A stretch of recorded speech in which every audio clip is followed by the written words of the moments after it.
Voltamos para o terceiro bloco do Roda de Entrevista de hoje, que está debatendo democracia ou ditadura. No bloco anterior, a gente estava falando sobre questão de autonomia universitária. E o professor Daniel Cristino, Sim. que é professor universitário da Federal, ou seja, diretamente envolvido, e é também filósofo com graduação e mestrado em filosofia, vamos ouvi-lo sobre isso. Como é que está o ambiente lá? Diminuir verba para a universidade, isso é um passinho na escada para sufocar a democracia? Olha, necessariamente não, mas pode ser, certo? Deixa eu só repostular minha posição. Meu problema com o governo Bolsonaro é que eu não acho que ele tem as qualidades e condições para fazer uma defesa da democracia que ele deveria fazer no contexto atual. Meu problema com o Bolsonaro é só um pouco esse. Ele não tem a leitura, ele não tem a capacidade, ele não tem a intuição de priorizar elementos democráticos. Então, esse governo ele tem traços autoritários. Eu acho que ele tem. O que não significa que a gente não deixe de ser uma democracia. Você está andando pela escada. A Universidade Federal recebe verbas do governo federal. Ela é uma instituição. Ela tem autonomia na gestão de tudo que acontece dentro dos seus muros. Essa autonomia é parte da concepção de conhecimento da universidade. Então, ela tem que ser mantida. Você ataca a autonomia, você ataca a noção de conhecimento na qual ela está articulada. Essa autonomia envolve a capacidade ou a possibilidade de discutir o que ela quiser. Ela pode discutir tanto que Venezuela não é uma ditadura, quanto que Venezuela é uma ditadura sangrenta. Você pode fazer essa discussão dentro da universidade e ela deve ocorrer para ambos os lados. Então, interferir nisso é interferir numa instituição que, nesse aspecto, defende a liberdade de pensamento, valor fundamental da sociedade burguesa, liberal, ocidental, que é a que constituiu a democracia que a gente tem aqui hoje. Então, assim, ataques a isso ou relativizações, tergiversações sobre isso são muito perigosas. Eu queria que o Bolsonaro dissesse claramente, olha, a universidade tem que ser feito isso. Se eu quero mudar a universidade, eu é que tenho que ir lá para dentro e fazer mais eventos de apoio ao meu governo, se quiser, para discutir as coisas boas que eu fiz, ou que a ditadura fez. Vamos fazer esse debate dentro da universidade. Até aí, tudo bem. Certo? Só reposicionando o negócio. Então, agora com relação às verbas. Ela recebe as verbas, ela pode cortar. Então, eu concordo com você, se disse no intervalo, que é um ato arbitrário. A questão são os motivos. Você não pode cortar de universidade A, B e C porque ela tem um posicionamento político ou intelectual distinto e não cortar das outras. E quando ele fala da performance das universidades, ele não oferece critério. Esse discurso, eu tenho que concordar, é discurso de quem não sabe o que está falando, essencialmente. Se ele soubesse, se tivesse claramente um critério, se ele apresentasse o critério, ele poderia fazer o corte que ele quisesse. Porque ele tem autoridade para isso dentro do nosso sistema. Só que ele não fez assim, pelo menos não foi isso que vazou. O que me preocupa é isso. Eu não estou partindo do ponto de que o governo, por ser governo dos militares, é um governo necessariamente autoritário. Eu estou partindo do ponto de que as pessoas que estão em momentos essenciais ou em posições fundamentais dentro do governo têm que ter um compromisso que, para mim, tem que ser muito maior com a democracia e com a liberdade do que o que parece ter, especialmente no MEC, e no Ministério das Relações Exteriores. Olha só. E das comunicações. Olha só o que aconteceu com esse caso, por exemplo. Se for tirar como vingança, eu também sou contra. Como vingança por ter havido uma manifestação contra o presidente, também sou contra.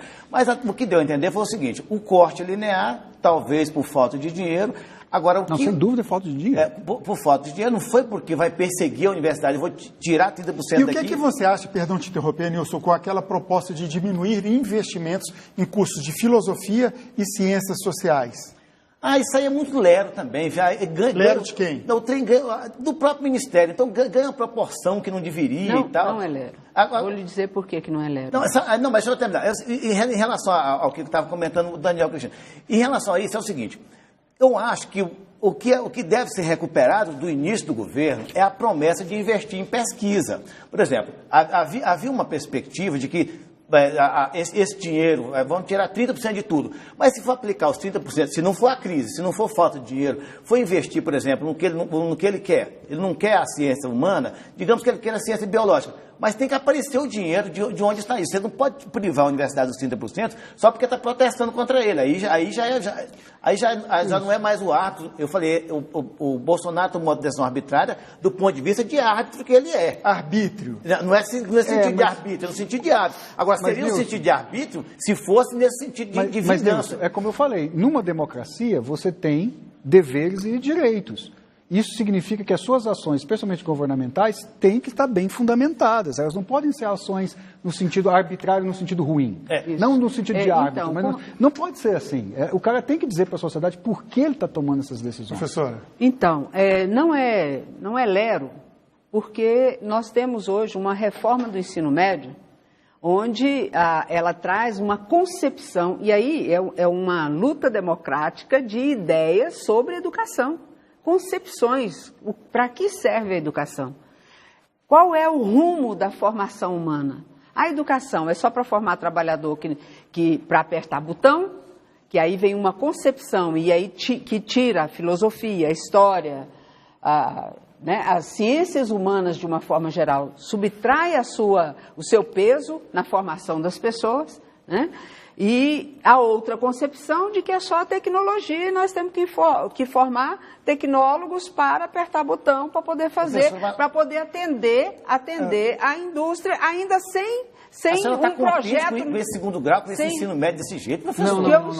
Não estou discutindo o ensino médio, estou dizendo que não é lero a cortar a filosofia, diminuir a sua importância no processo de formação das pessoas, porque a filosofia, a sociologia, né? Porque é o que dá a formação do ser humano. Né? É um elemento, não é o que dá só, é o que é um elemento importantíssimo para você enxergar a totalidade, para você enxergar as relações humanas, para você se ver enquanto sociedade e se formar do ponto de vista de ser humano. Gente, não, concluí. Eu tenho que fazer o papel do chato aqui, Nilson, porque, olha só, o programa é 1 hora só e tem muitos assuntos interessantes. Eu quero passar para outro que leva, no mínimo, umas 2 horas de discussão, se eu não for o chato aqui. Mas antes, até em respeito ao nosso telespectador, o Antônio Carlos, setor Grande Retiro, aqui de Goiânia, infelizmente o governo federal atual tem demonstrado uma incompetência sem fim. A última deles foi o corte de verbas das universidades, é a opinião dele. Agora eu quero mudar de assunto e esse aqui é polêmico. Em primeiro lugar, boa noite a todos. Sou o Francisco de Palmeiras de Goiás. Ele diz que é um fã do programa, está vencendo a timidez para perguntar. Minha pergunta, existe algum meio legal ou por decreto presidencial para acabar com, segundo ele, ditadura do STF existente claramente hoje? Quem começa respondendo aí? Não tem. Já digo, vamos lá, Daniel, não vai ter uma solução legal. Não tem. Olha, mas é a ditadura? Não há ditadura do STF. Não tem ditadura do STF. O sistema é o seguinte, funciona assim. Não tem a ditadura do STF e nós não queremos um decreto. Não. Eu sou só o provocador. O decreto é um problema nesse caso. Já cheira a ditadura. O telespectador tem que entender o seguinte, nosso sistema ele funciona no sentido do Montesquieu, de 3 poderes. Democracia burguesa. Isso, de 3 poderes distintos que, vamos dizer assim, colocam um ou outro em xeque. Articulam freios e contrapesos. Isso, e assim, aí depende muito da organização. No nosso caso, a gente tem historicamente uma ênfase maior no executivo. É o executivo, o legislativo e o judiciário. Então, o executivo tem até certo ponto condição de interferir, tanto no legislativo no judiciário. E os outros a mesma coisa. Esse sistema, ele tem um equilíbrio complexo. E às vezes o equilíbrio sai do equilíbrio. Às vezes ele se desequilibra. Professor, sabe o que aconteceu com o STF? É o seguinte, os ministros atuais são muito vaidosos e eles têm uma televisão, então a televisão filma todos eles. E nós deixamos os autos de lado e passamos a falar dos autos com eles, que são os próximos ministros. Então, com a devida vênia. Com a devida vênia. Aí, aquele linguajar estranho e tal. Aconteceu um outro fator. As mídias sociais agora dão conta de decidir qualquer coisa. Todo mundo das mídias sociais é técnico em direito, é técnico em informática, é técnico em ququer coisa. É jornalista. Todo mundo lá faz tudo. E o STF tem uns personagens novos que não são diferentes de outros personagens anteriores, mas eles estão agora uma mídia muito grande sobre eles, sobretudo Gilmar Mendes, Lewandowski e Toffoli. Então, tem um grupo que quer acabar com esses aí, tem um grupo que os endeusa. Então, o STF é altamente necessário, nós precisamos de uma corte constitucional que não seja com esses personagens, mas com outros personagens, mas não para, como disse, não para implodir o STF. Esses ministros vão passar e o Poder Judiciário continua. Não só para obedecer o Montesquieu, que aliás é altamente deturpado. O Montesquieu, se fosse vivo hoje, mandava fechar, acabar o pensamento dele, porque o executivo escolhe ministros do STF e tutela o legislativo. Então, na verdade... Mas o legislativo pode fazer um processo de impeachment. A mesma coisa também. Vamos dar a palavra para a professora Lúcia? Pois é, usando de fatos verídicos ou não, né? O processo é político, né? Processo político. Eu penso que as instituições, é isso mesmo, nós precisamos respeitar as instituições construídas até aqui com quem foi construído também, né? Um processo de fortalecimento das instituições democráticas. E acho que isso se faz num processo de contradições que nós temos que enfrentar. E hoje nós enfrentamos uma contradições sérias, né? Nossa sociedade vive um momento de crise da frágil democracia depois de ter uma história cheia de golpes e cheia de momentos de autoritarismo, né? Então, tivemos um período mais longo da nossa história, democrático da nossa história. E então... Tivemos ou temos? Temos, né? Temos. Até aqui o período mais... apesar do golpe de 2016. Né? Isso aí já é outra... Que está na nossa discussão sobre o processo democrático. E não foi golpe nenhum, né? No seu entendimento. Vamos deixar ela argumentar e depois no seu entendimento, né? Eu acho que a partir do momento que você tem poucos elementos, você não tem elementos baseados na legislação, que você desrespeita a legislação, para poder depor uma presidenta legitimamente eleita, você tem um golpe, né?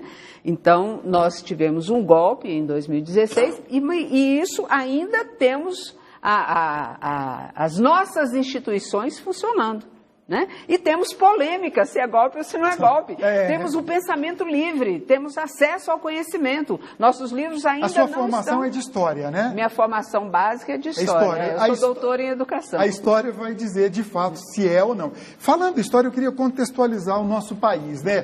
388 anos de escravidão, depois veio um golpe de Estado que proclamou a República. Nós tivemos, no século passado, 30 anos de República Velha, uma democracia censitária, onde só os ricos e quem era eleito não necessariamente tomava posse. Depois tivemos ricos e homens brancos. Tivemos a ditadura Vargas, que durou 15 anos, tivemos o interregno de 16 anos, 20 anos de democracia, né? De 1946 a 64, ou seja, 18 anos, a ditadura militar de 64 e a redemocratização 85, 88, como queiram. Já me avisaram, temos que ir para o intervalo. Então, deixa a pergunta, a discussão vai continuar no intervalo para a gente debater aqui. A nossa tradição é autoritária? A sociedade brasileira tem um viés autoritário? É isso que eu quero saber de vocês no próximo bloco. E ainda dá tempo para você, telespectador, você ouvinte da RBC, fazer a sua pergunta. O número está aí na tela. Voltamos em instantes.